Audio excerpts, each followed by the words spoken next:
ग्रामपंचायत राहणार आयोजित मुख्यमंत्री समृद्ध पंचायत अभियान व महिला सशक्तीकरण अभियानांतर्गत महिला मेळावा व हळदी कुंकू कार्यक्रमाचे आयोजन मोठ्या उत्साहामध्ये पार पडले। यावेळी गावातील महिला मोठ्या संख्येने या हळदी कुंकू कार्यक्रमात सहभागी झाले होते। यावेळी उपस्थित महिलांना मार्गदर्शन देखील करण्यात आले। त्यासोबतच ग्रामपंचायत कमिटीने अत्यंत उत्कृष्ट असे नियोजन या हळदी कुंकू समारंभासाठी केले होते। मोठ्या संख्येने महिलांनी यामध्ये सहभाग घेतला। उपस्थितांनी आपले मनोगत देखील यावेळी व्यक्त केले। आज मला वाटते 8 ते 10 वर्ष सलग ग्रामपंचायत हा महोत्सवच आम्ही बोलतोय, महोत्सव भरवतात। या महोत्सवाची खरी सुरुवात आपल्या ग्रामपंचायतचे माजी सरपंच राजेंद्र मडवी साहेबांनी सुरुवात करून दिली। सुरुवात करताना खरोखरच त्यांनी सांगितलं होतं की गावात जे पण कार्यक्रम होतात ते सर्वांना घेऊन कार्यक्रम केले पाहिजे। म्हणून आज 8 ते 10 वर्ष झाली साहेब हा कार्यक्रम सलग चालू आहे। म्हणून सर गजानन पाटील सर, मला वाटते पहिली सुरुवात गजानन पाटील सर हेच प्रमुख वक्ते होते।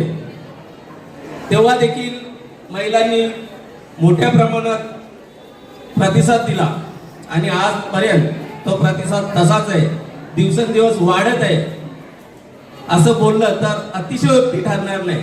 कारण आपण दरवर्षीच बघतोय की 200, 400, 500, 800, 1000 अशा महिलांचा समूह या हळदी कुंकवाला लाभत आहे।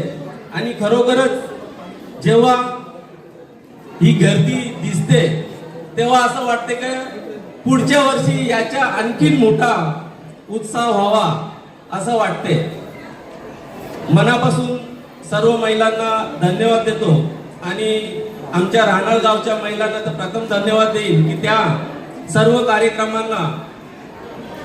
कार्यक्रमांना पुढे येऊन मदत करतात आणि महिलांना देखील प्रोत्साहन देतात की तुम्ही देखील या आणि हे हळदी कुंकू पार पाडा। परंतु आज मी इथे सांगेन की आम्ही ज्या दिवसापासून ग्रामपंचायतची सूत्र हाती पकडली त्या दिवसापासून आम्ही असा निश्चय केला की प्रत्येक वार्डात हा हळदी कुंकू व्हावा।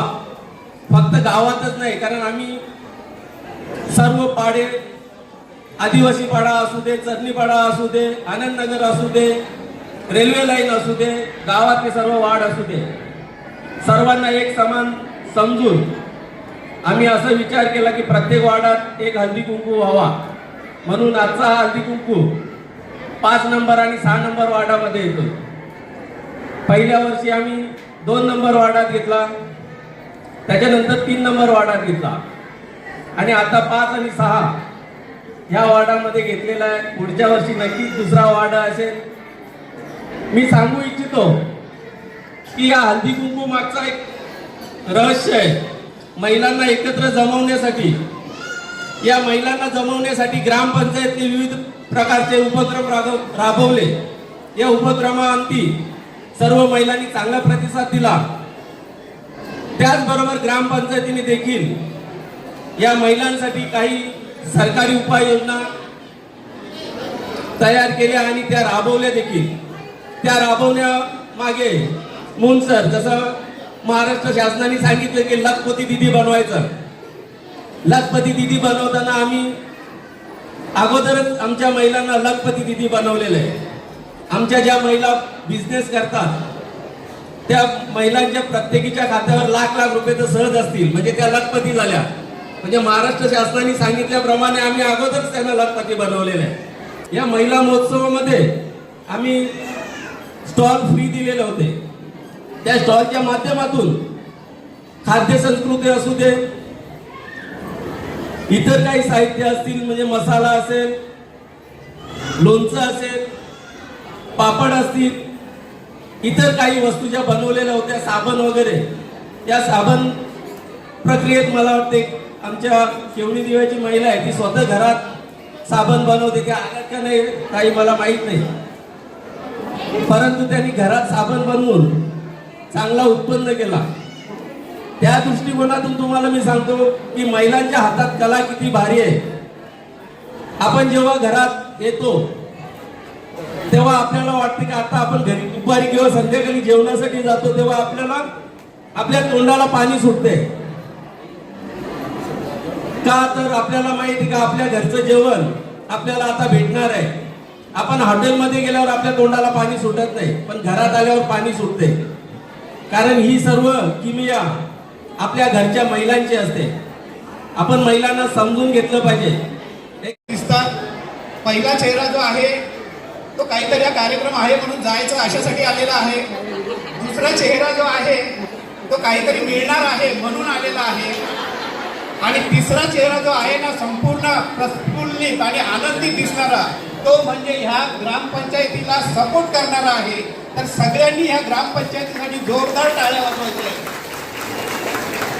असं सहकार्य आणि तुमचं महिलांचं जर या ग्रामपंचायतीला असेल तर मला वाटतं शासनाने जेवढ्या योजना राबवलेल्या आहेत या संपूर्ण योजना यशस्वी करण्याची संपूर्ण ताकद असेल तर ती म्हणजे तुमच्यामध्ये.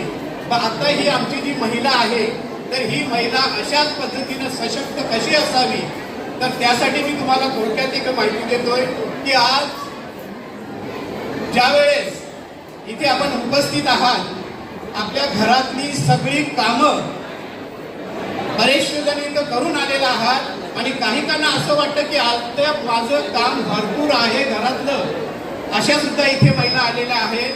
तर लक्षात ठेवा तुम्ही नेहमी काम काम आणि कामच करत आलेला आहात. कारण बऱ्याच वेळेस आम्ही म्हणतो एखाद्याला कामगार, तो कामगाराची काय वाक्य ते पूर्ण सांगणार आहे. पण एक लक्षात ठेवा आज तुमचा चेहरा जो प्रफुल्लित आहे ना जो जर नेहमीच असा प्रफुल्लित ठेवायचा असेल तर तुमचं सगळ्यात महत्वाचं म्हणजे आहार. तुम्ही जे रोजचे आहार हे करता तुम्ही काय करा एक दिवस स्वतःला आरशासमोर उभं करा. स्वतः उभं राहा आरशासमोर आणि स्वतःच आपला चेहरा बघायचे. त्यावेळेस हे तुमचे जे डोळे आहेत ना ही दृष्टी तुम्ही देण्यासाठी किती प्रयत्न करतात पण आज तुमची दृष्टी थकलेली आहे. हे फक्त महिलेलाच करावं लागतं.